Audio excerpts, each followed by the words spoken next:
Hello and welcome to. Are you just stuck like that, Ollie? Oh my gosh. Hello and welcome to season 2, episode 10 of Eat This, Drink That. The hijinks have already started. We have our local food expert, Ali Khan, food connoisseur. We have our drink expert, Steve Greer, who's going to be leading us on another adventure in wine. So, Steve, let's get your drink that for today. Fantastic. Gentlemen, cheers. Episode 20 is going to be in the books after the end of this day. I'm going to... this season is really... I got a lot of wine behind me. The quiver. This season has really... We've tackled some rabbit holes. And what I mean by rabbit holes is there's regions like the Piemonte region that we talked about last week, like the Rhone, like the Loire Valley, that are just so vast that it's hard to narrow down for a 1-hour episode. So I thought, what the hell, let's tackle the most ridiculous one of them all, Burgundy. Wait, can we just stop for a second? Because all of a sudden I was thinking, the fact that you've chosen what you've chosen should say a lot for anyone who's listening to this who's like, I need to learn more about wine. To just say, like, you need to pay attention to the Loire Valley, to Rhone, to Piedmont, Yep. But Burgundy is the craziest? Like, the craziest. Yeah. The craziest. And the main reason why it is so crazy is because within this world... let me go back for the numbers. In this world, so we have a pyramid of quality. So it's easy to... Well, now that threw me for a loop. It is the craziest. Oh my God, if he's thrown for a loop, I should just give up. But thanks for listening, watching. We're done. No, the reason why it's the craziest is because there's these little vineyards called Ludites or Clément. But basically, they are single vineyards. There are 640 Premier Cru and 640, and then 33 Grand Cru. It is confusing because not every Burgundy is good. That's another reason. So you really have to rely on importers. I mean, isn't that true about any wine, though? Yes. Yeah. Yes. But you're going to pay a lot for a bad Burgundy, aren't you? Exactly. And you're going to be very angry when you open it up and it's not good. And you're like... It sounded like a lead into the Hulk right there. Yeah. You're going to get angry. Wow. So within that, plus you're going a very vast region. You're going all the way to Chablis, so that's up by Champagne, down through what is called the Golden Slope or Côte d'Or, which is Côte de Nuit and Côte de Beaune. But you also go down to the Mâconnais, so that's Pouilly-Fuissé. That's like every American knows Pouilly-Fuissé.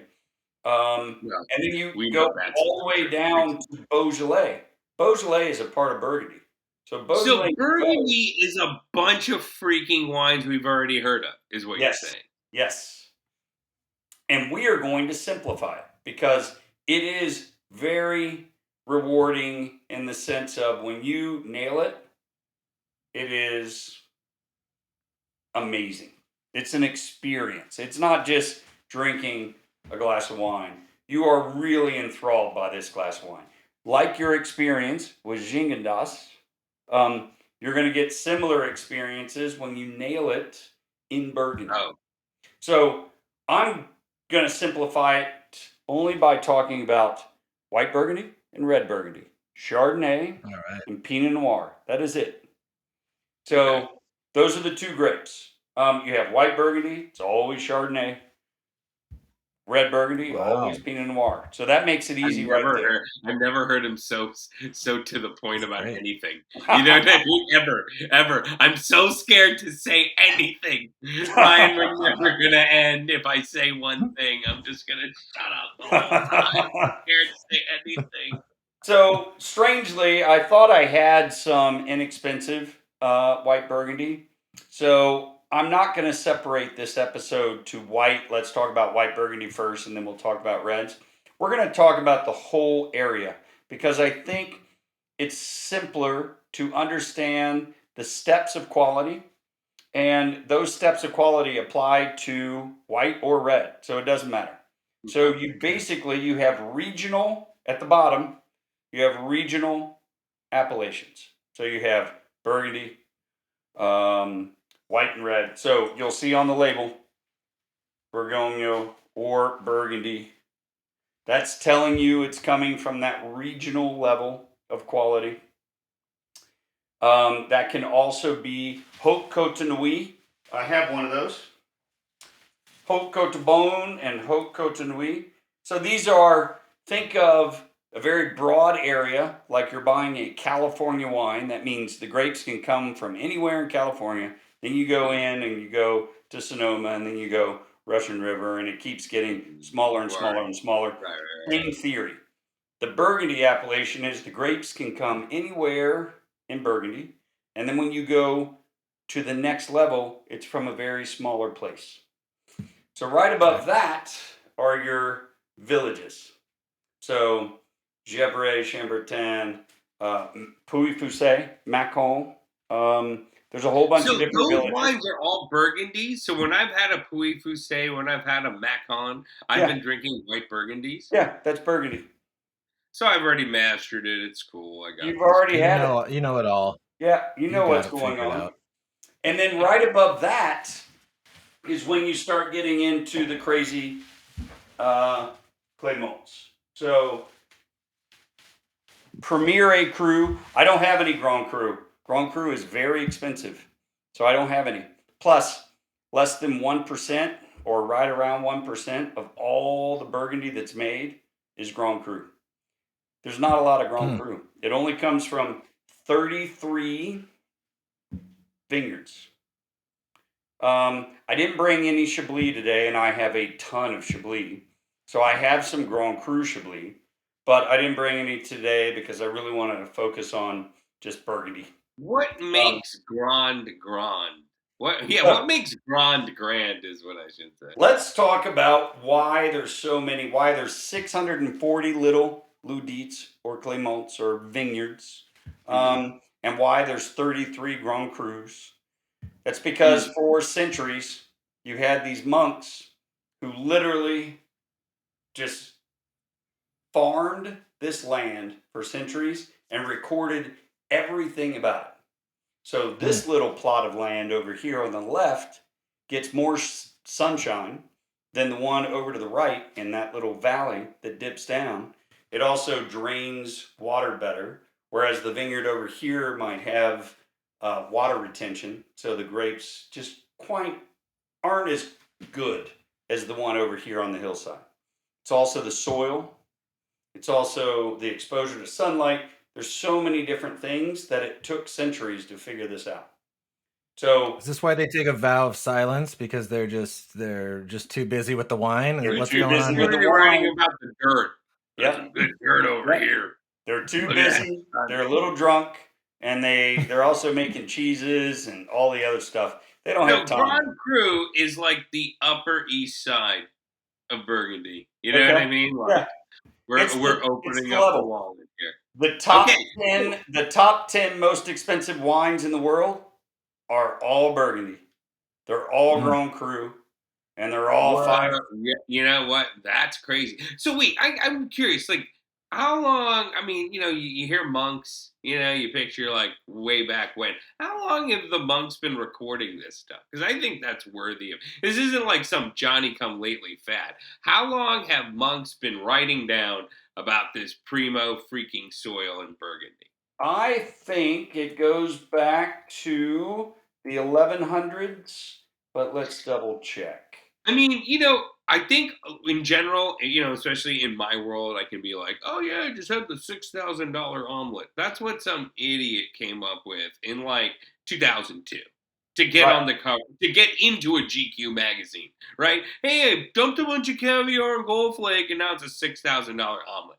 Like, Okay, and granted, that was almost 20 years ago, and I'm old. But more importantly, I'm not as old as 1100 AD. And I No. feel like that's worth hitting home. If you're talking about like the most expensive wines in the world, this is because of stuff that's been documented for a freaking millennia. And I'm an Yeah. exaggerator, and I didn't even exaggerate. It Yep. says the Middle Ages. It Yeah, says the it goes Catholic back. monks. The Celts were and the Romans were planting grapes here in 50 AD. So this is one of those regions with a Wow. long history, but the Wow. obsessive. So if you want to say if there's one region in the world that an obsessive compulsive person would find utterly charming, it's Burgundy. Because there's so many things that you can discover. You can discover different producers. You can just because there's a law that you can't when you die you have to pass down equal portions of that vineyard to different siblings. So you can't just give it all to one sibling. It has to go to if there's a brother and sister, they each get 50%. Then those brothers and sisters, when they have kids, it's divided up equally between their siblings. So all of a sudden you have micro holdings of a whole bunch of different families. So there's so much to discover within Burgundy between the different vineyards, the different producers, the different winemaking methods.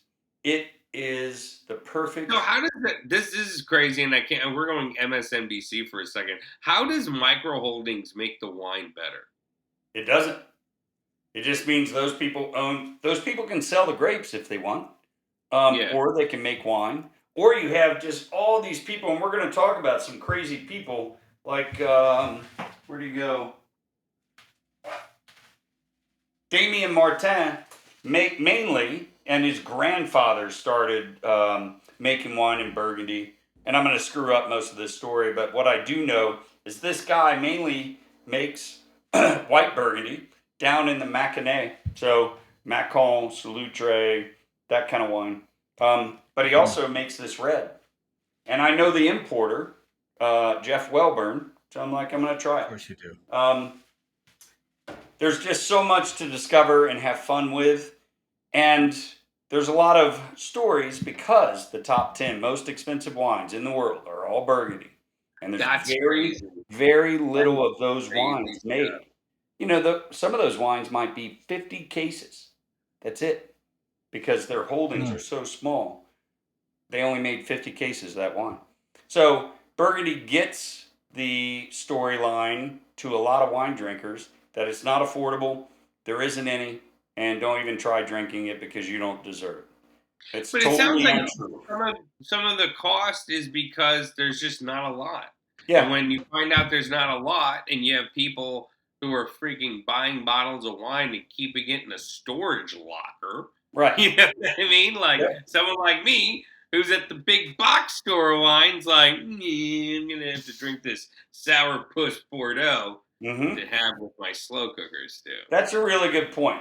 This is where a wine store really matters because you have to taste Burgundy, you have to drink it, you have to try it in a set of other Burgundies for really understanding what those wines are. So your wine shop and those people that work in the wine shop who tried all the wines are going to be your best asset.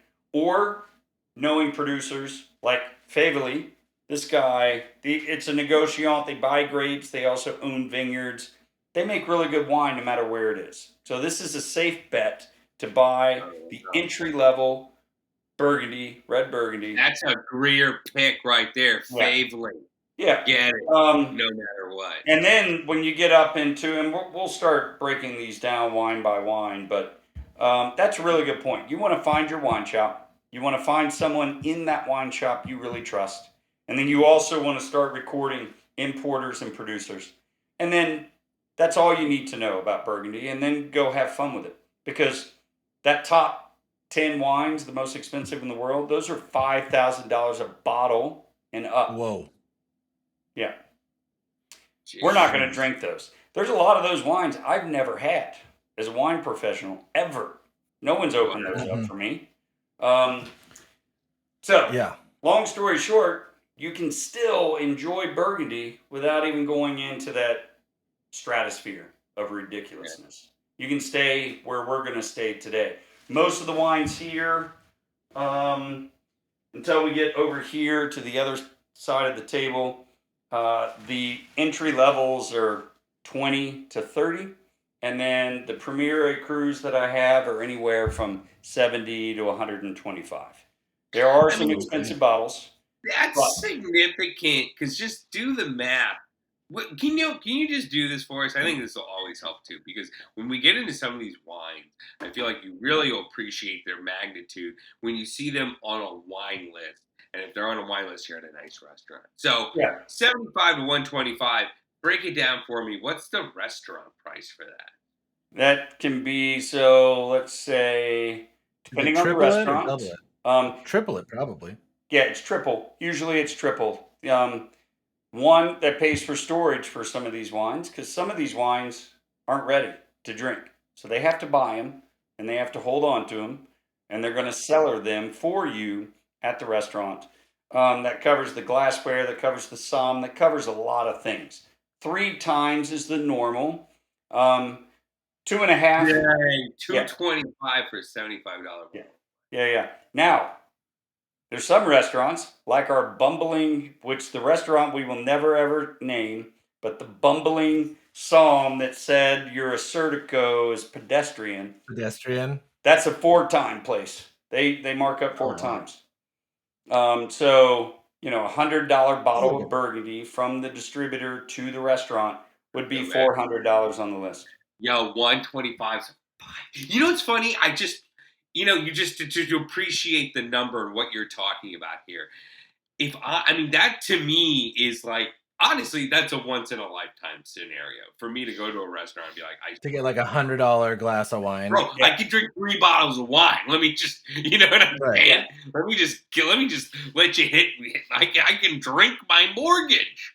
Yeah. Okay, I can drink my mortgage. Dude. But if you go to a restaurant that really has crafted their wine list appropriately and has aged a whole bunch of Burgundy very well in a cellar. A lot of nicer restaurants will have off-site storage. So they'll buy their 2017 Burgundies and then they go to the off-site storage and they don't even go on the wine list yet. But when you walk into the restaurant, there might be a 2011 Nuit St. George Premier Cru that they've been aging the whole time that you might be celebrating something and it's $500, $400 on the list. There's 4 of you, you buy it. And they'll decant it and you will pair it with the dinner and it will be an amazing experience. So this is 10 years from vintage. This is right starting to be in that window. Is that a Chardonnay? That's a Pinot Noir. I do have some Premier Cru white Burgundy too. And then, like I said, we're going to keep Chablis for a totally separate episode because I love Chablis. I have a ton of Chablis. I don't want to move away from, we already have 8 wines today. So in order to keep this a little more concise and keep it around an hour episode, I just stuck with the big hitters in Burgundy. So I'm fascinated that it's these 2 kinds. I find Chardonnay and Pinot Noir to be like so polarizing, at least for myself, because like Chardonnay can be really bad, but when you have a good one, it's incredible. Yep. And same for Pinot Noir too. Sometimes it tastes like water and someone squeezed 1 grape in there or something, and then some Pinot Noirs are, you get a whole movie made about it and people go crazy, Yes. so yeah. And so we're in a region that is going to have more volatile weather patterns. So there's also an issue in the spring right now, just with the changing climate, hail and frost and all these issues that can cause damage to the fragile beginning of a vine when it's flowering and bud break and all that. They can lose a lot of wine, and they have for like the last 6 years. one region or another within Burgundy has had an issue with hail and frost and loss of grapes. But it's also an area that just doesn't have the sunshine of California or other regions in the world. So that gives you more acidity, so thinner on the palate and less fruit. Is it Also, foggy there? Do they have the fog that California has? yeah, some areas Okay. do. Like this wine is 13%, so you're getting less alcohol. I think most of these were 12 and a half when I was looking. 13, 12 and a half. So less alcohol. These are a different flavor profile than what you would get drinking a Santa Barbara Pinot or a Sonoma Coast Pinot or an Oregon Pinot. Oregon, It's funny, Ryan. As soon as you said I've had some Pinots that taste like water with a little bit of grape, in my mind I was like, what's funny? It freaking that now, and I can't tell you honestly if I've been like, oh yeah, I had this Burgundy the other day. I want to say that I must have tried it at some point, and it's staggeringly different compared to like Sideways, California Pinot. To me, California Pinot Noir is like the pinnacle of how cocktail wine, as Greer calls it, a wine you can drink on its own, can be bingo. freaking bomb as fuck. And who cares? It's freaking delicious. It's over. You know what I mean? Like it's just so good. And then I think Oregon to me is a little lighter in the sneakers there. You know what I mean? But that Burgundy stuff's like bracing. That's the Greer thing I'm getting now when I'm having these French wines. I'm like when I'm like gagging, and I'm like, no, it's bracing. Are you feeling the brace from tip to the back of the tongue? Like brace. But I mean, is that fair, Steve? Are these Yeah. wines like, Yes. kind of like what Ryan was saying? It's like kind of Yeah. like, hey, who put one grape in the bottle of water of that? Yeah. So I think these are more deserving of a dinner, surrounding by a dinner when they're younger, or aging because it becomes something completely different and it's a little more closer to a cocktail wine. It's something that you sit back like an old Bordeaux. Smooth. Let's just call. This is the thing, and I'll jump in with my little Bordeaux story because I had beef Yes. stew, which, as you said, is kind of like the dish of Burgundy, beef bourguignon. Yeah. I didn't put wine in my stew. I used broth. We used the slow cooker with the America version, right? But I totally got some Bordeaux. It was $15, 2018, obviously affordable, not a big deal, and like it was great with the stew. It was great with the stew. It was tough to drink and enjoy without the stew. Yeah. Funny thing is, 2 days later, I was like, okay, it's chill now. You know what I mean? And we've talked about this before. Oh, and it's kind of pedestrian when you have a wine that's like easy to please and it's flat and it just kind of sits easy on the tongue. But sometimes like that bracing is a little much. You know what I mean? Yes. Basically, it's like, I'm having a good time, Steve. Thanks for telling me to spend $500 for this wine. Yeah. It's weird. It's weird. Yeah, so Oregon, when they were really coming on the map in the late 90s, mid 90s, late 90s, their shtick, their sales pitch, their elevator story was, we are the Burgundy of North America. So less California sunshine and closer to the wine styles of Burgundy. I I think see. Oregon at this point deserves its own appreciation. So they are their own wines. Burgundy Okay. definitely is a little thinner in the palate only because of the acidity and the lack of ripeness you get in the grapes. They're not unripe, they're just not ripe like California or Yeah. Okay. other regions. Um, when they're young, or when you're drinking just regular entry level Burgundy, the bottom of the pyramid for $25 to $35. Have it with That's dinner. that's an expensive ground floor, bro. Bottom. You know what I mean? Not all Hey, of it. Steve. Now, I will say, there's always that customer, someone comes in and says, how much do I have to spend to get a good Pinot? Or how much do I have to spend to get a good Burgundy or a good Bordeaux? 25. You don't really go below 20 on the shelf for Burgundy. Now, where were you when I was getting my beef stew wine? Well, that goes back to find your wine store. It doesn't have to be a physical store. Funny, I got an email today. There's a wine seller online. It's called Som Select, and they send out like a daily wine. Hey, we found this. It's delicious. It's a red Burgundy that went out today for, I think it was $28. Wasn't even that much. Oh, nice. It's a Savigny Le Bon. It's a village level. $35. Sorry, $35. It's old vine. $35 Burgundy. Hey, Steve, I'm curious about the grape size out there. Are they bigger, smaller than California? What's going on with So the the size bunches of the don't grape? necessarily change. It's the sugar levels inside the grape. So you have And is that affected by size of the grape or not so much? So these, Can you have a really there sugary, are big different. grape? There's different. I don't know, mutations of the same grape. Like there's different Okay. clones of Pinot Noir that are all over the place. There's different clones of Chardonnay. And so that will be the bunch size, the grape size will all be different. What is key is during the life cycle of a grape, the sugar levels are climbing slowly and the acidity levels are kind of coming down. There's a point where they cross where it's higher sugar levels, perfect acidity. That's when you want to pick. Some producers in California like to go past that, so it's super ripe, so lower acidity. That flatness that you were talking about on the palate, but it's really nice and it's kind of coating your palate.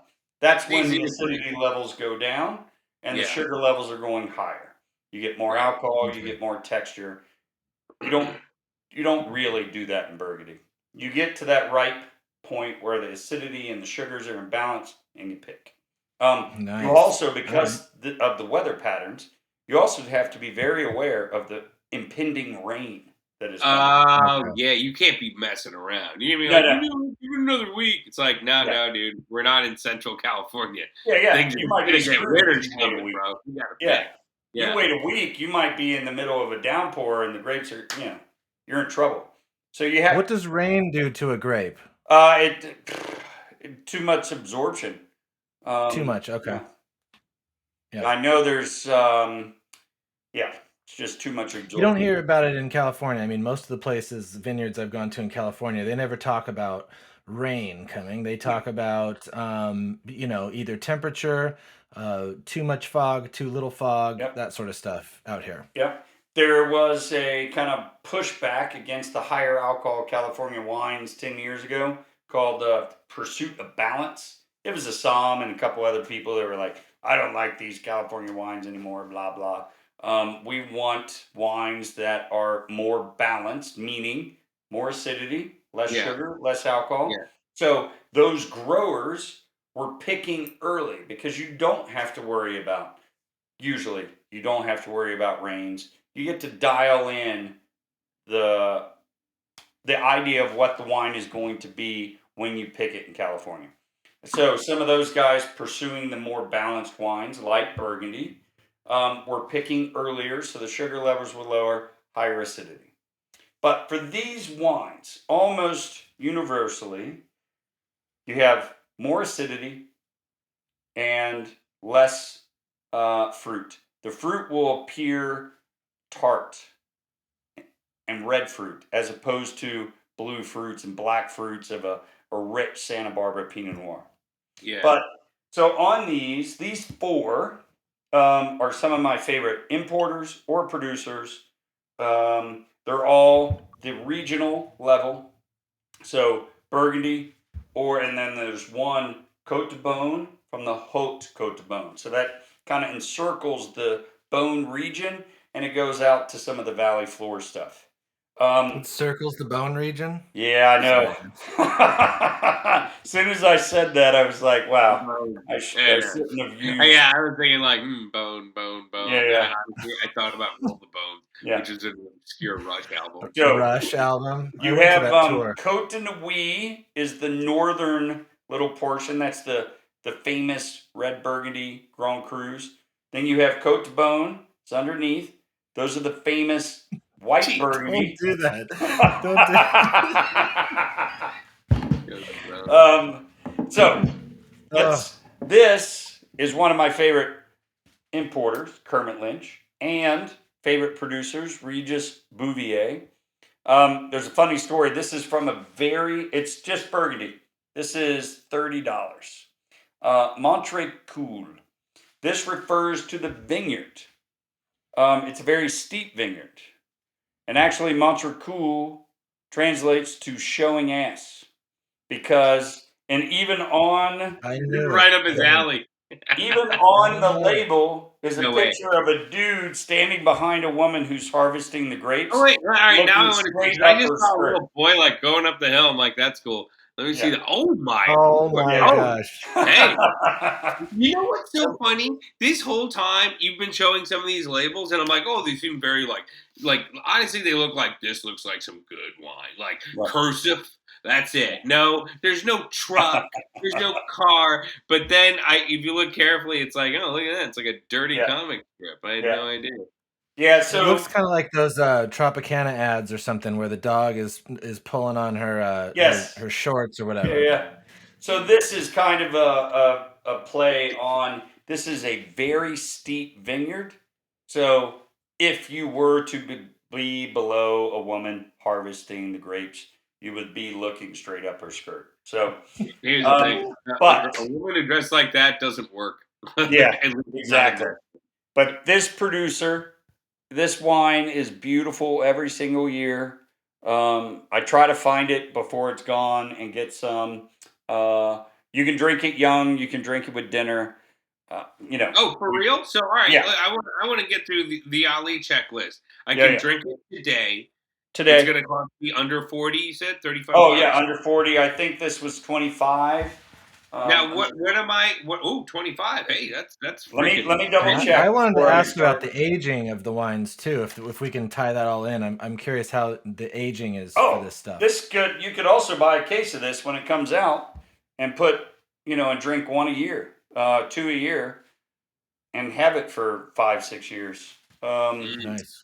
That wine has plenty of structure, acidity, to get through. Well, let 5 me years of follow aging. up with the eat that part.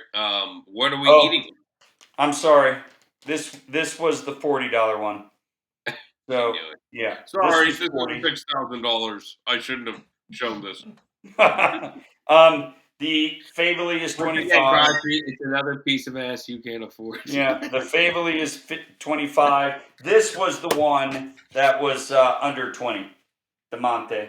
To me, when I look at that, I'm like, that's just like, listen, we're not playing any games. This Yeah. is wine. It's classy. Yeah. Drink it. Yeah. What do we eat with this stuff? So, a whole range of stuff. We're- Beef we're- bourguignon is kind of the beef, dish of the red area. beef. So we're going into winter. You're making beef stews. Totally have it with beef stew. Okay. Roasted chicken. I saw that. I saw and that Dijon mustard is from this region. yes, it is. Dijon. Ooh. Yeah, and I'm a mustard freak. So some sort of pork chop coated in Dijon mustard with this dish, Ooh. and haricot verts, green beans and some other vegetables. I mean, perfect. This is light enough to go with roasted chicken without crushing the roasted chicken. Cool. You Yeah, don't that's have- acidity. There's acidity to cut through fat, but Bingo. that wine's not heavy or deep Yep. like other reds. Yes. Yeah. Yeah, like a giant tannic Bordeaux or Napa Cab. You're not having that with roasted Or chicken. even Barolo, what you said last week. You were Bingo. kind of picky. Steve Yeah, wasn't like, yeah. Usually he's like, yup. No, he's like, nah. Yeah, I'm do from not. Minnesota. He was pretty like keeping it like, yeah. Yeah. Okay. Tannins can change everything about the food pairing very quickly. But this has it's nice, it's light, it's floral, it's cherry, it's pretty. This with the roasted chicken, amazing. Okay. Don't forget all the crazy cheeses that are in this region. And then sausages, all the stuff that you could have for cocktailing. I was gonna say pork. Yeah, I just went to a Michelin restaurant this past week, a Pearl in Pasadena. Okay. Pearl? Have you guys heard of Pearl? Yeah, No. Perle. No, Yeah. no. And they only had like a couple things on the menu, but it was like steaks and fries. Mm-hmm. And they had this killer chicken dish. It was chicken, and there was a little bit chicken and mushrooms Mm. and mashed potatoes, and then there was a little bit of like bacon sort of mixed in there. So I there was a little pig involved. Yeah. Good. And yeah, I guess the guy that started this restaurant won Chopped one season Okay. or something. And but it was French. It was French food. And Was it a yeah, but Bib they pretty. Gourmand Michelin, or was it a Michelin star? That's a good question. I don't want to say the wrong thing, but Yeah. I just know that the menu Sounds was like it'd like be a star. I mean, a bistro. Could be a You know, star. bistro fare would be a star. Yeah. the point was that the menu was just so simple. It was just like a nice piece of steak or Yeah. like chicken and mushrooms with a little bit of pork like mixed in there, and that was about all there was. Maybe veggies, they had a grilled veggie thing, but it was very limited selection, and it was incredible. Huh. Incredible.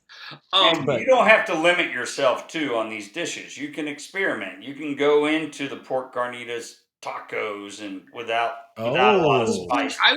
This is what I wanted to bring up because I know you were mentioning sometimes with some of these wines we've been talking about, and we've been talking about basically French and Italian thus far. Some of these reds, like I know I brought up things with salsa. You're like, oh, that could throw things off, or even with the acidity and in like a Barolo with like anchovies or something that kind of can throw things off. But it sounds like this could go with. I mean, could you have it with dim sum?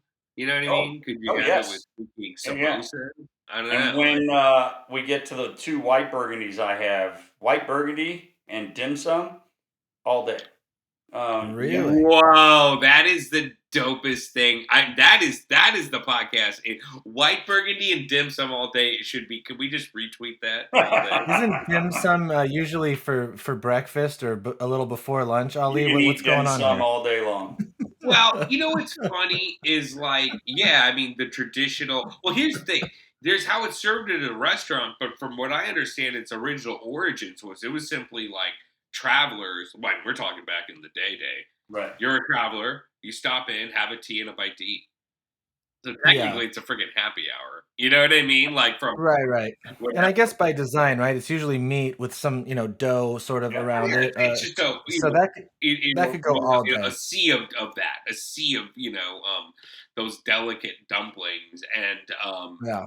But it's funny because I always think of that as not like we're hitting up a diner on Monday or the breakfast burrito truck on a Tuesday. It's like brunch, and brunch means booze, and there you go. So that would be all right.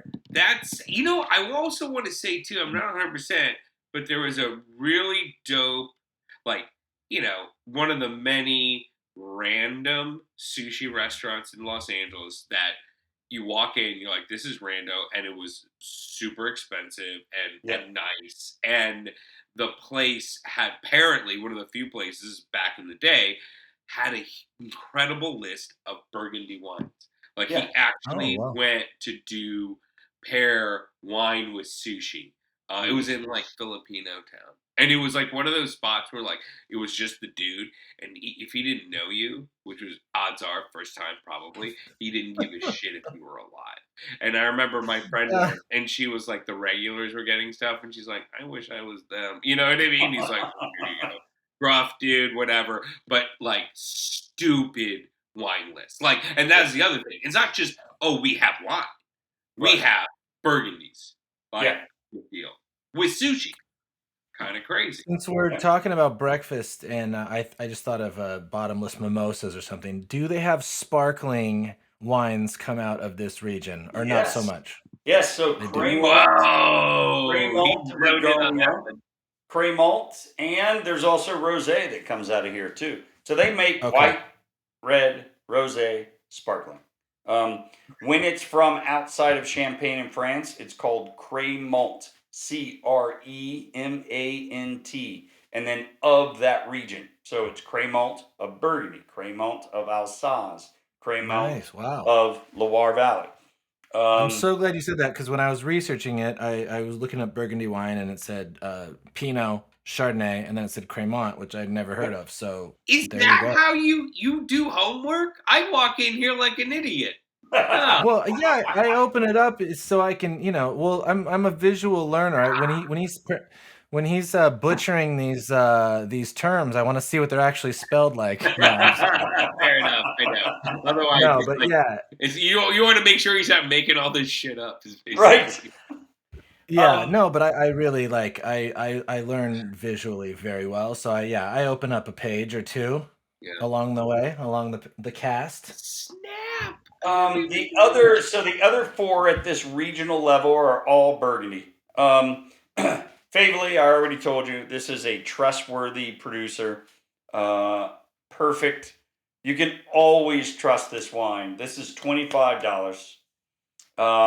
They make open it now, open it later. Or Yeah, you can always open it later, but almost everything that we have here today, you can drink now or cellar. That's The great. stuff on this side of the table, the Premier Crew, of course you can drink it now. I would prefer to cellar it. Everything over here is at least 2013, so it's at least 8 years old. all I want to do is get a time machine and then go to Greer's. You know what I mean? Like, tell me about this. You know? Yeah. Well, I have to say the fortified wines with like I believe that was like, some of them were having 30, 40 years aging or if I have a I'm 1992 that I might drink next year. I don't know. I might save it. Boys to Men. I mean, I feel like you open up the cork and you'll just hear a lot of great R&B. Yeah. So that's Fably. And we'll take a picture of all these. We'll post these. This is the guy that makes the whites in Macon. But this is Jeff Welburn Selections. He's reliable. So you can, if you see that Jeff on the label. Welburn sounds like the name of someone who's reliable, and he doesn't have to be involved with wine. Jeff Welburn, plumber. Jeff Welburn, accountant. Did he go to USC with us, or what frat was he in? Yes. What's up, Welburn? Hey, you home? And then this one, I went on a limb with this one. This was a wine store recommendation. I think I've had this wine before, Domaine Billard. This is only $28, $29, $28.99. And all these, so very easy. It sounds like this is all easy to pair stuff, and you can get, you don't have to stick to the Greer diet of cured meats and cheeses, and and that pheasant. Yeah, I know. Like food that belongs in a European painting. And lots of fat, and you shouldn't eat like me all the time. No, these are the things you talk about. You're bleeding goose. You know what I mean? That's how I would like to eat every day if possible, but I can't. It's hard to eat gay birds. It's just not easy. I would love to. We bring up that whole idea of cocktailing with wines and food wines. These are wines that you can pair around a cocktail party or enjoyment where you have just a bunch of appetizers on the table. They're going to go really well with a range of food. So there's always that option too.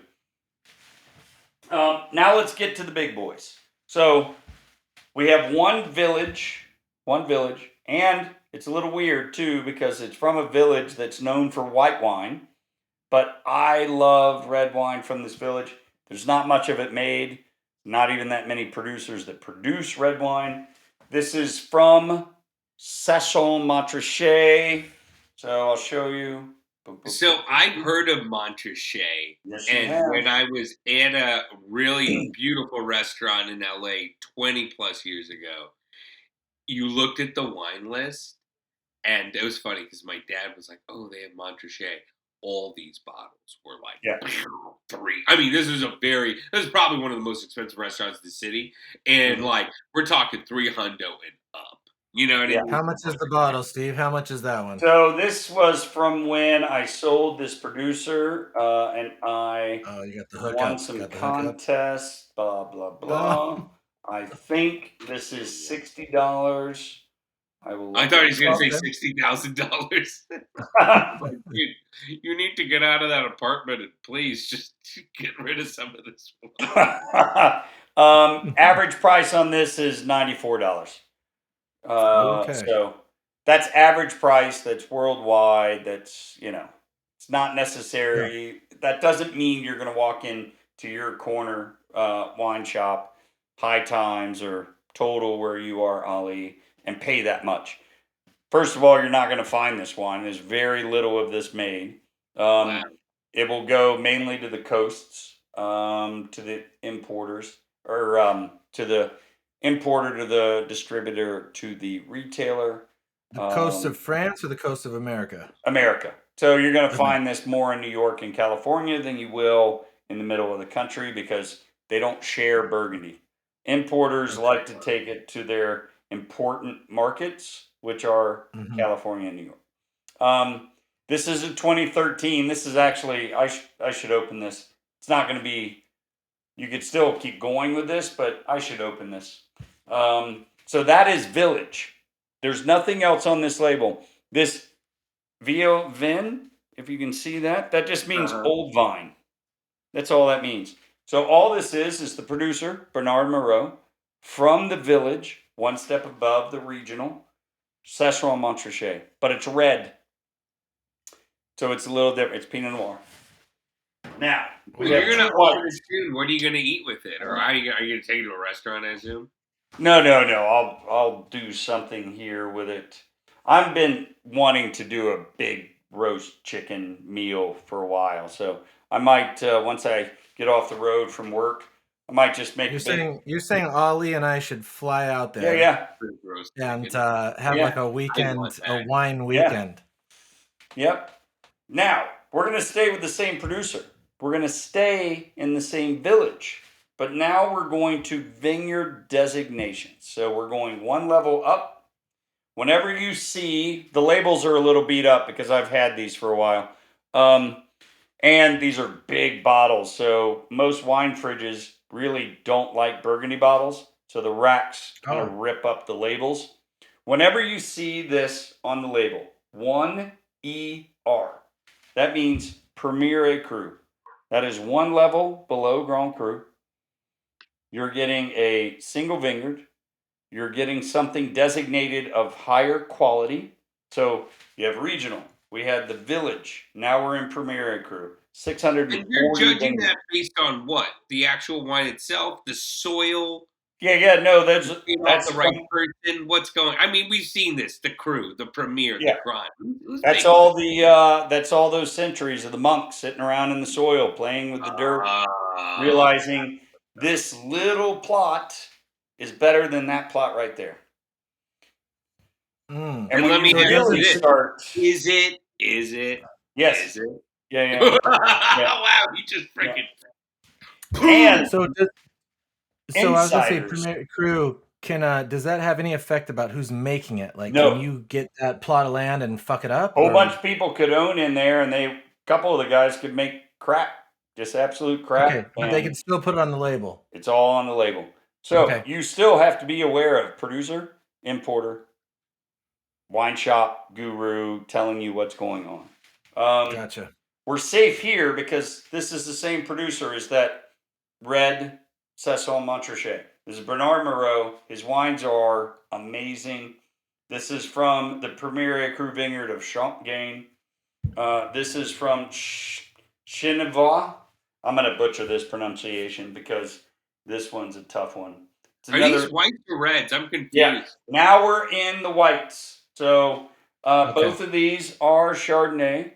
Both are from Premier Cru vineyards within Cesseron Montrachet, from the same producer, same vintage, 2013. I'm going to open these probably next year too. So these have been around. Now, I mean, I feel like there's no doubt we're talking about Pinot Noirs and Chardonnays, which I think even to the novice, people have some idea of what these taste like, but not just French Chardonnay. How does Montrachet,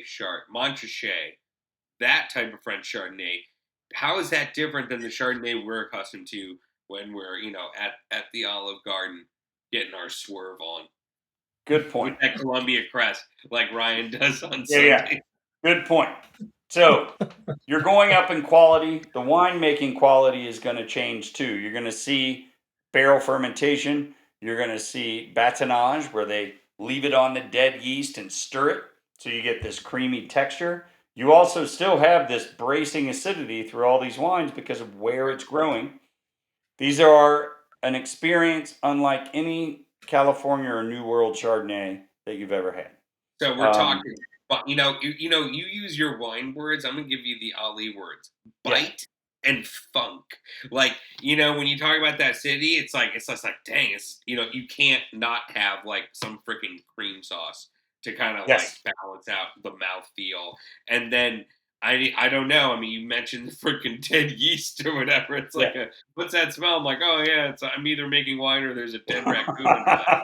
You're not going to get the funk. Normally on white Burgundy, you're not getting funk. You can get some mushroom flavor on some older or forest floor, that kind of roasted herbs and dirt in some of the red Burgundy, especially with age. But for the Montrachet, for the Chardonnay, because you mentioned that yeast thing, is that just more for the acidity factor? Yeah. No, that's the texture. Completely texture. That mid palate texture comes from the lee stirring. So this is apple flavors. This is lemon curd. This is he comes up with these words that make it sound pleasant. You know what I was gonna say? Sour. It's sour. You know what I mean? Like when you have it, you're like, it's sour. It's sour. He's like, that's the lemon acidity. Curd. Bro, you couldn't even say lemon. You know what I mean? Lemon curd. He had to smooth it out at the end. Oh my God. Every apple. Oh, you're getting green apple and lemon curd. It's sour, bitches. Freaking creamy stuff to go with it. That's what's up. I love it. That's a good point. A la mode. California is going to have more of the pineapple rich kind of tropical flavors. And this is going to be the sour side of things. Right. Yeah, and that's the acidity. Acidity gives the perception of sour, but it's also bright. Okay. It's also the bracing comes through. It's not just me, sour. This is one of the most interesting contrasts of New World and Old World, right? So when you're talking about this Montrachet, it's sour, right? But then it works when you're having like a brie. You know what I mean? Yeah. When you're having something like buttery and creamy. And then when I think about, to me, one of the more quintessential Chardonnays in California or whatever, and I hate using cake bread, and there's other ones too. I'm just blanking on, because I haven't drank them since the early 2000s, right? But they're so buttery. They almost taste like the dish you're supposed to have with like a Montrachet style wine. Yeah. So you have this difference of like or like opposite. You know what I mean? Or like, polar opposite or same.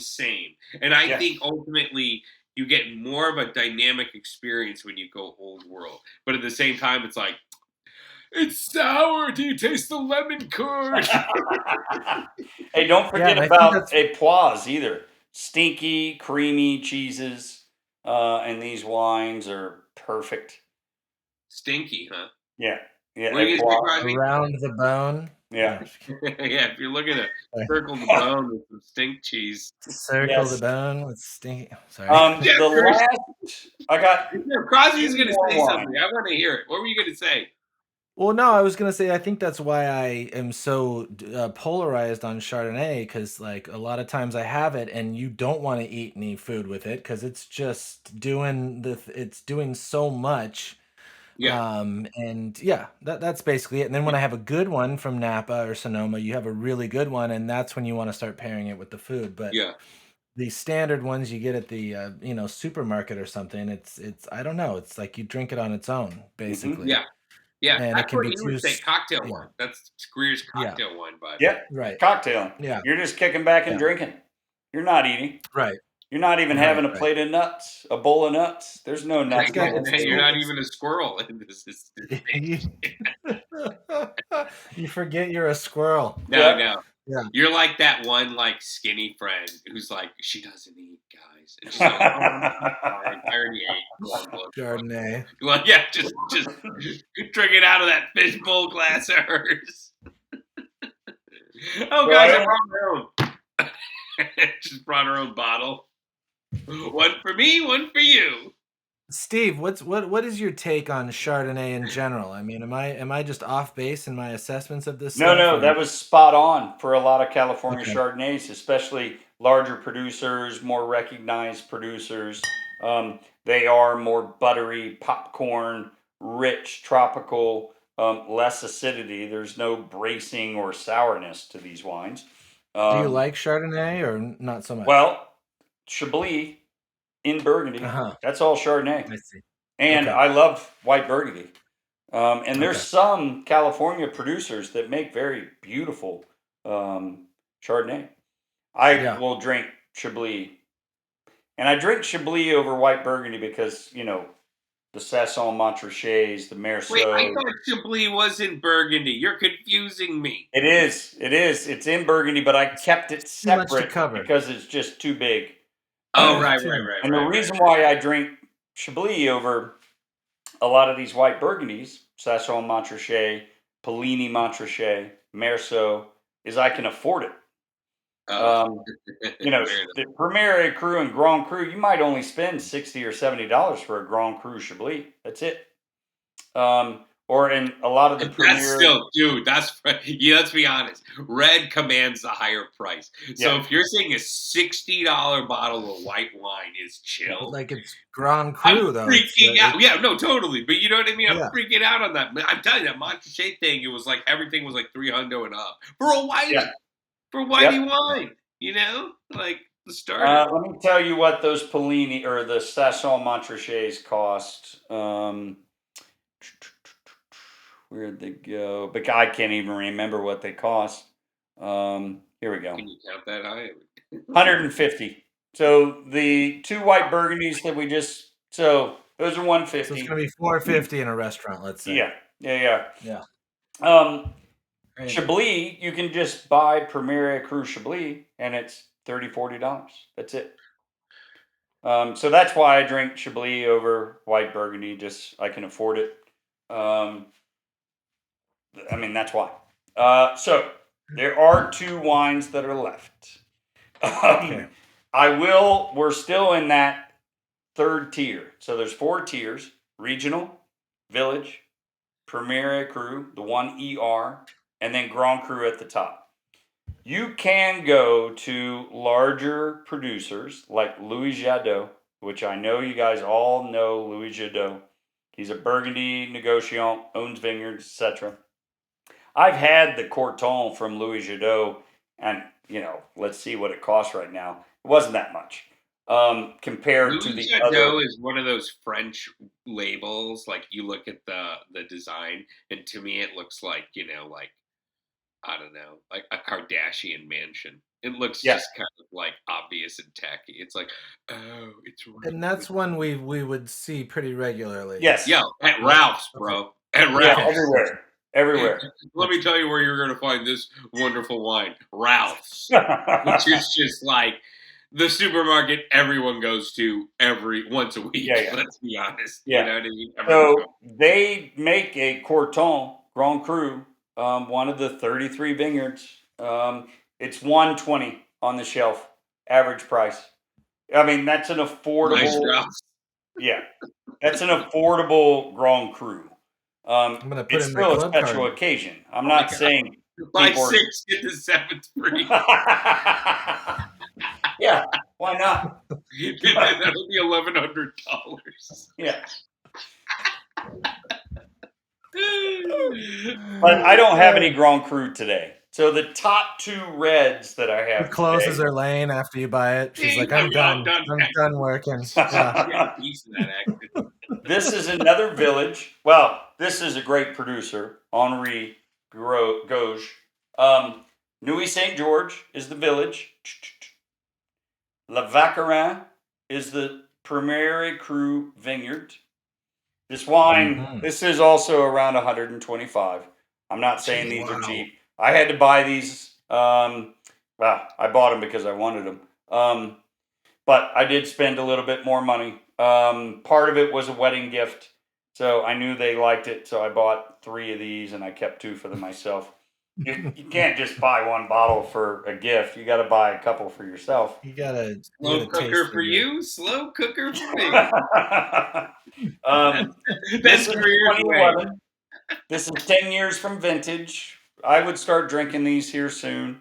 And again, you can do this with dinner. You can do this with the appetizers you threw out on the table, or you can, with this, it's still going to have acidity, but you could enjoy this wine on its own.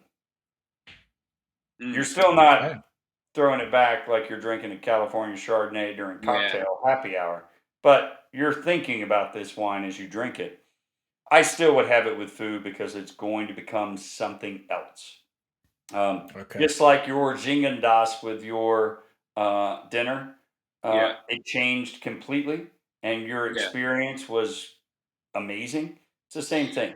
I feel like you kind of get hooked on the flavor, and then afterwards you can kind of have it on its own, but it's still not the same. You're not getting the whole story with that wine. No, very good point. Unless you're having some food.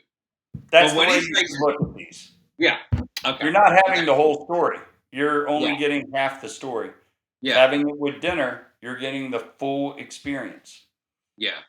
Yeah, it's weird. It's like if you were like, "Oh, I'm showing up to Karen's. She's got her bottle. I got my bottle.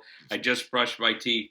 That's kind of a bummer way to drink wine. You know what I mean? You want to wreck this with some food. You know what I mean? It's so funny. It's like you need to have something recent, at least, on the tongue, and then these wines. I had that experience on Thanksgiving. I had that experience. We opened a nice rosé, and the first sip of it was fine, but like once you started eating the turkey dinner, hot damn, right? Unbelievable! It changed the entire way the wine tasted. It was night and day. Literally, I was like, oh, this is pretty good with the food, with the gravy, with the turkey. It was like. Unbelievable. Right. It also makes the dinner better. Not just the wine better, but the food is better when the pairings are dead on. Yeah. Yeah, it is weird. It's like the more to really understand, because look, I mean, I think by far the lion's share of wine I've had, I think a lot of people, has been honestly from California, New World. And then you discover like the affordable stuff from like Australia. You know what I mean? You're like, oh, you go to a party, you have this stuff, and then you have the French stuff, and it's like weird, but it's also like, hey, what's up? What are you doing for dinner? I'm having gravy. It's like, okay, that's it. You know what I mean? Gravy's delicious, but you have to have something on it. And to understand in this sense with old world wines, with these French wines, certainly the wines we're talking about, it's food. Think of it as food. You know what I mean? Right. Food that'll get you swerve on. You know what I mean? But it's food. You have to think of it as food. We all have to eat. So why not make the experience even better and have it with wine that is meant to complement and make it better? Yeah. I always like to think of food pairings with the food first. What am I having for dinner? Oh, then I need to have this wine. I don't think of it in the reverse unless it's something special like some of these wines. I'm going to pair a dinner around the wine itself. But usually, what are we having tonight? With the white Burgundy, with the red Burgundy, with the French Pinot Noir, with the French Chardonnay from Burgundy, what is the quintessential food? You mentioned roast chicken. Sounds like you could almost use similar dishes for both these wines. What's another dish? Just like that really kind of pops. I know we mentioned dim sum. We mentioned roast chicken. Hey, you could totally go in that direction with Peking duck too. Peking duck and some of these wines. You know what this will sound weird maybe, but fried chicken and white Burgundy is spectacular. So for some reason, I keep thinking about fried chicken because it's so common. I mean, it's fast food. It's American food, but to me, it makes a lot of sense with wine. You know what I Yeah. mean? Across the board. And it doesn't have to be freaking Thomas Keller's fried chicken. Yo, I mean, I want to do a sideways and have like that Montrachet in the freaking styrofoam and Yeah. the Popeye sandwich. Oh. There you go. Do you think? Yeah. Do Yeah. you think? Just There you go. Why not? the grease, Popeye sandwich. cutting, Yeah. cutting the grease with the alcohol. And fat and chicken. And then you're drinking a beautiful Sasson Montrachet. Why not? You can have that sideways experience that way easily. What about lamb? So lamb, I honestly prefer older Bordeaux with lamb. I love lamb. I cook a lot of lamb. I love lamb. Leg of lamb, lamb chop, any of it. The reason I ask is it seems like if you bought a more expensive bottle of wine, you might try and go for a ritzier style of meat for that. And so I wonder if that would pair, because then, lamb, you get the mintiness going on sometimes, depending on how you cook it. Yeah. No. This is the 80s are gone. Mint is that mint sauce Done. with lamb is no one does that anymore. Jelly? Yeah, mint jelly was really to get rid of the funk. I see a lot of pomegranate, some sort of pomegranate glaze, etc. with lamb now. Yeah, you don't need mint jelly. And the lamb... I'm not even thinking of the jelly. I think some of the modern cooking thing, you would just actually get the mint leaves and make it part of your... You could. The mint won't throw the wine off. You're thinking of like a more premium, honestly, like a more premium protein, like rack of, something that's just like, it's like, ooh. You're thinking like, because roast chicken just seems so Sunday comfort. You know what I mean? Does that pedestrian, if you will, these frankly $150 bottle of wine? Do you guys eat? Do you do duck breast at all? I'd like to more. It's funny. I saw a lot of it around Thanksgiving. They had an amazing section of all kinds of game birds at my store. If I have it, it's Asian styles only. I don't really have like an American style of duck ever, personally. This would go really well with duck breast, a duck breast dish. Yeah. Wow. It sounds like dark meat chicken. You know what I mean? That would be something. Another thing too I was thinking about, because you think about Mexican food, tacos, salsa, spicy, acidic. But moles might be a really interesting way to go with a lot of the wines we've been talking about this season. Because it's not, those are complex, earthy, multi-layered sauces. They're almost like a whole mole is just like different. You know what I mean? You have to be like mole. You could totally do a mole, a less spicy but more earthy mole. Yeah. With a red Burgundy. Yes. Wow. Now that with some duck would be pretty wild. That would be super cool. Mole duck. Yeah. Yeah. I mean, like that dark meat, really, really tender. For some reason I picture you brought up game bird, and I think dark meat chicken, or like braised chicken thighs and like leeks and cream. That was like something that something like that would I think, I don't know, these are the things that are just kind of popular. It'd be cool to get a mole expert on our show at some point. That would be, it's just so nuanced and interesting. I love mole. We could it's great work on that would be I just thought about something. Let's go back from the mole. I totally lost my train of thought. It was another perfect pairing. Bird, lamb. Oh, so you could go, I don't know if you guys like venison, but farm-raised venison, you don't have to find a hunter. But farm-raised venison is amazing with red Burgundy. Wow. I love venison. Venison stew with a red Burgundy, perfect. Be great. So that's funny. You didn't go the lamb route, but you are going. So it's almost something more on the leaner front. How about this? Let's make it a little more for the common man. I love these Bison Burgers. You know what I mean? I was going to mention Bison. Bison would be great too. I love Bison Burgers. Wow. Or even like on that note, you could almost kind of make the argument for grass-fed steak. You know what I mean? Something that's kind of like very lean. Or you could also kind of then make an argument for cuts. You know what I mean? Like filet mignon over ribeye. You know what I mean? Like that kind of way. You're on the right. That's the right wavelength. I just made some flank steak talk. Everyone loves flank steaks. Like gold in this house ever. I love all kinds of steaks, Yeah. but flank, because like they like it a little more lean, and it just is magnificent for tacos because it's a good Yeah. combo of like Yeah. even if you cook it on the medium rare side, it's super tender if you cut it across the grain. But yeah, no, it And is you know interesting. that Yeah. the funk in that grass fed.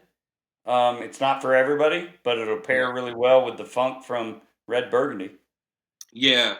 No, I think what you said about the game meats and stuff like it's fun. It's chickens. Crosby, have you ever done? I know Greer's done it, but I have been asked this before, and I feel like this dish seems to pop up with these frankly expensive wines. We're talking about the most expensive wines you can get. There's Right. something about like a quote really really good roast chicken, and you can always double down on it. But I know for myself, and like I don't even crave Thanksgiving because I think this is a more simplified, better version. A roast chicken in a cast iron skillet with the carrots, onion, and celery Oh underneath, yeah, just Mm, herbs thrown in there. I mean, just like yeah. chopped olive oil, salt and pepper. I do the potatoes on the side, and you yep. roast it, and all that fat renders, and it's Yes. like it's an interesting dish because it's chicken, but it's so rich. And what's funny is like Oh, and I pick on the bottom of it. I try and get every little oysters, piece of you meat know off it. the That's bottom. it. It almost, especially when you're getting into that back meat, that Yes. almost begs you to have like That's like the something more dessert of the entree. interesting with the wine. Yeah, because it's all that. It's like friggin' eating So good. bacon. It's And I mean, Yeah, Steve said that's he considers that the mark of a great chef is how you roast your chicken, if I'm not mistaken. yeah. I mean, You mentioned something about that. yeah, roasted chicken. That's kind of a hallmark. I haven't That can had Thomas separate the Keller's. men from the boys, Yeah, so yeah, to speak. yeah. Yeah. Exactly. And the cool part about roasted chicken, you don't have to just have red wine on the table. You can do white Burgundy and red Burgundy, and it'll both go very well with the dish, and everybody will enjoy the experience. So the white drinkers who don't drink red wine will still have a very similar experience to elevating the dish yeah, from the wine. Yeah. yeah, yeah, and and chicken's pretty cheap because you're going to be spending a lot of that on your freaking Yeah. wine, On right? your Yeah. wine. And I've made it all kinds of different ways. I have Barbara Kafka's roasting cookbook, and she Oh, I roasts wish you almost. pulled out a chicken. That would Yeah. have been great if you just pulled out a Yeah. roasted chicken. Like Yeah. supermarket, like with the goo and that sponge. You can Yes. see the sponge here. I'm hanging on to this for another 5 years. Yeah. Aged chicken. Oh, dude. Oh. Yeah. All right, wait. I'm curious. I have two more things. I think we should get close to wrapping up. But what was your? Because we're talking about roast. Now I'm obsessed. I think when this comes out, I actually have it. I'm sure I have it posted. But I have a. It's a simple but so effective roast chicken. It's basically what I described. And then when you're done, you pull everything off and you throw in a glass of wine, and then you reduce it with the juice, and then you Yep. use that as a just to pour over. It's flat out delicious. I've done things Yeah. where I shove butter under the skin and prosciutto and herbs. Yeah. You don't have to do all that. You just Yeah. have to like roast the chicken down and then eat anything cooked in the chicken fat. Yeah. It's just a Mm. schmaltz fest. But Nice. My yeah, quick version. Yeah. My quick version is just chop up sliced lemons and garlic and throw those under the skins, and then coat the whole thing with butter, and then put it in the oven, and then call it a day. That's The good. classic for most people is Julia Childs from the 80s. You know, her show where she's massaging and rubbing and fondling the chicken. Pasadena. Yep. You have that over the top Thomas Keller. Everybody knows about that recipe, the Thomas Keller roasted chicken. What is that one with like? Does it have truffle in it or something like that? Well, I mean, I think the brine is with like 15 different vegetables, and they build up from the Wow. ground up all the way. The one from Barbara Kafka, the roasting cookbook, she roasts almost everything. The temperature is the big one. You can roast low and slow. You can roast in the middle. She roasts everything at 500 degrees. Wow. Yeah, everything. Everything in that cookbook says 500. There's nothing slow about anything in her cookbook. So you have to have a very clean oven to roast at 500 degrees. But And it won't be clean if you're roasting a chicken at 500 degrees. You're saying stuff's gonna light on fire? Is that what you're yeah, saying? it's just Like, less smoky. It starts getting Yeah. smoky at 500. Yeah. There's so many different versions of the roasted chicken and the flavoring components, and it's a lot of fun to do it. Yeah. And it's the gateway drug of food pairings because you can take Roast chicken is. white Burgundy and red Burgundy and throw it on the table with a roasted chicken. Done. What's your favorite roast? Now I'm committed because I can. It's been a minute. I didn't do turkey for Thanksgiving. Yeah. I'm due for some unhealthy bird eating. Yeah. What's your roast chicken? Oh, that's yours. Is the butter and lemon? Yeah, and garlic. I love the Garlic. sliced garlic and the sliced lemon. Put it under the skin, coat the whole thing with butter. The inside, you can throw rosemary and onions and shallots or blah, blah, blah, anything in there. And it could be a restaurant too. Dream pairing with one of these expensive Montrachets or red Burgundies. Dream pairing. Could be a restaurant. Well, that's tough. You could go the route of a well-executed duck breast with a red Burgundy would be pretty amazing. Perfect duck.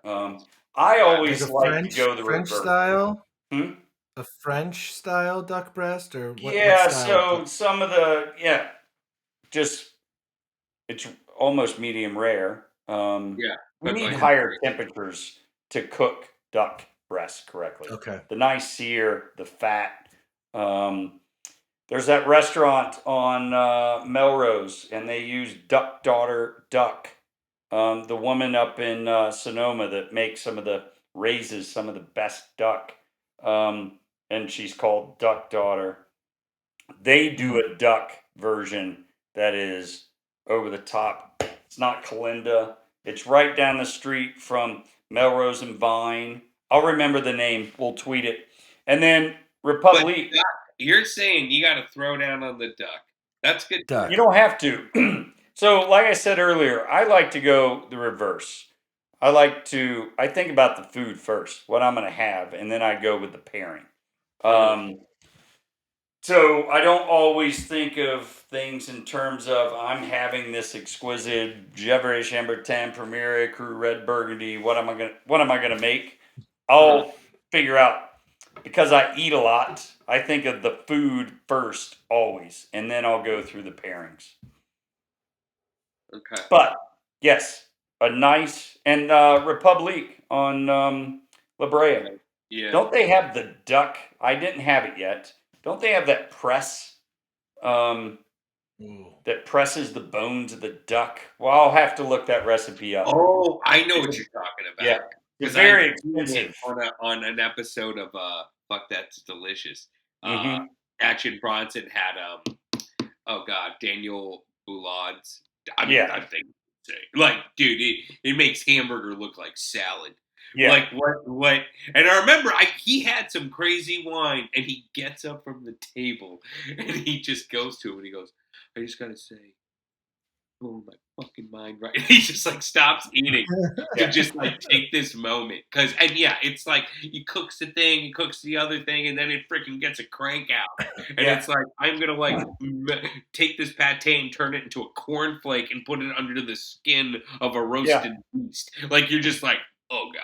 It was nuts. It was like foie gras sauce. It's like for dream dishes too. It's like for dream dishes, that's what's great about restaurants is they're doing techniques and using temperatures and using plates and metal that we can't use at our houses, right? Right. It almost sounds like you really do want to have this in a restaurant. You know what I mean? And you can take it to a restaurant, decant it at home. I like to decant. I don't think people decant their wines enough. The image of you in the Uber to me is insane. You know what I mean? The siphon. Hey, watch the speed bumps!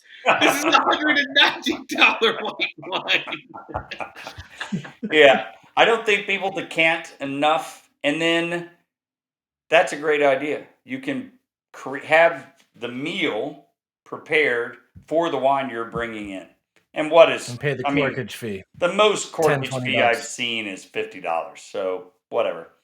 Holy Most of them, shit. if you buy a I've only seen bottle, 20. yeah, most of the time if True, you buy a buy bottle, Yeah. they just waive it. So start with a nice champagne. Bring your rebottled. Don't take a decanter in the Uber. Pour it back in the bottle. Although I am gonna do that one day. I'm just gonna get in the car with a decanter of red. See what they do. See what they do. If we ever make it out to Colorado, No, don't get that's on the what we should highway. do. Take the back roads. Right. Well, I think there's a huge walk away here. I think we're walking out with an episode where I can actually say it's advisable to have a $150 bottle of wine with the Popeyes fried chicken sandwich. You would be living large. And I think you brought up a great excuse to really say, hey, this is a wine worth the corkage fee. It's Burgundy wines because they're so expensive and they're clearly worth it. And they are wines that deserve proper, a true chef's a professional kitchen execution. Good job, everybody. Steve, any points that we missed? Anything that we No. Any final words? I think the easiest thing to do is you have your list of producers, importers, and your wine shop. That's the best way to navigate, and you can totally stay in the village and regional level of quality, have very good wines, and still not spend more than $40-50. And most of them 20 to 40. So yeah, nice. You shouldn't stay away from Burgundy because it's a little overwhelming. Dive in. Go to a wine shop. Enjoy these wines. Figure it out. Yeah. Episode 20, ETDT. We made it through 20. Popeyes. Season 2 done. Fried chicken. Love it. All right. Well, thank you guys so much for today. And Steve, another impressive thing. And we're going to be matriculating our third season for you guys and figuring out what we're going to be doing and looking forward to it. Yeah. Season when 3 we is going to do be the fun. IG live, we're so doing Popeyes in Montrachet. We're gonna have that would be. We have to do that. I've never had Popeyes either. Not this chicken sandwich. I know. Oh, dude, it's like I'm the last guy in the world who's like, hey, I heard Burger King's got the thing. You know what I mean? Like, I went and did the McRib for a post, and it was so gross, dude. It's disgusting. Oh yeah. It's pretty good. I had it. It was fantastic. It was one of the only places I went during pandemic. Well, pandemic made In-N-Out drive-through was a mecca. All right, guys. Well, let's sign out. Episode 20, Season 2 wrapped up for ETDT. Thank you guys so much for a wonderful drink-forward season. Steve, you knocked it out of the park. Holy shit. Seriously. Good way to end it. Yeah. I've got 3 Jigendas downstairs because of you. Yeah. I dropped dough that week. I was like, in like 2 weeks, I dropped dough. Now you're going to have some Sasson Montrachet and Gevrey Chambertin sitting down there, too. Popeyes. The ghetto drive-through by my house. Is there a Popeyes in Austin or no? Yeah, they have them. They got it all. Dude, like, Texas and California have a lot of things in common. Built around a lot of landmass, drive-through. I mean, like, when I came here, because Shake Shack hadn't come to LA yet. When I first came here, there was In-N-Out and Shake Shack, which was a big deal. Plus, like, Freddy's, Steak and Shake. I mean, they have burgers here. 5 Guys, every burger chain. It's kind of gross. That's hilarious. Awesome. Well, cool. All right, guys, let's sign out. All right. Fantastic.